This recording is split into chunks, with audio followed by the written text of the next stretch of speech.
I'm not sure what's more shocking to me, the fact that I just turned 60 years old, or that in 2 weeks I will be riding solo through my sixth continent by motorcycle, just 6 years after being too afraid of riding up my own driveway.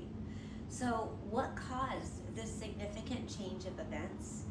I would say that it began back in 2020 when I made plans to take my first solo motorcycle trip across the country.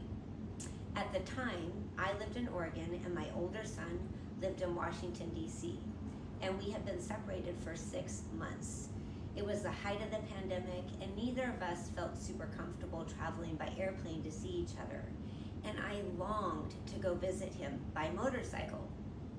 But I had traveled the last several years by motorcycle with my husband at the time through all 48 contiguous states.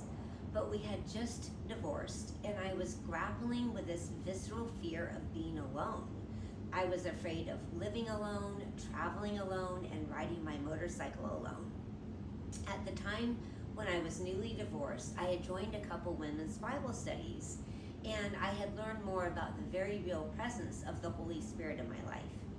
I had been a Christian for over 40 years, and I understood a lot of the basic concepts about Jesus and God, but I began to learn that the Holy Spirit was my helper and my friend, and he could pray for me and teach me and would always be with me, even when I was alone.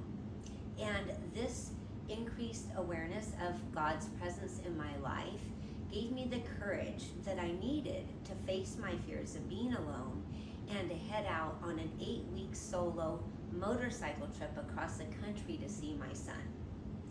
To be honest with you, I really wasn't sure how I would handle the trip. I mean, it's one thing to decide in a Bible study that God is always with you, but another thing entirely to pack your bags and head out and hope that it's true.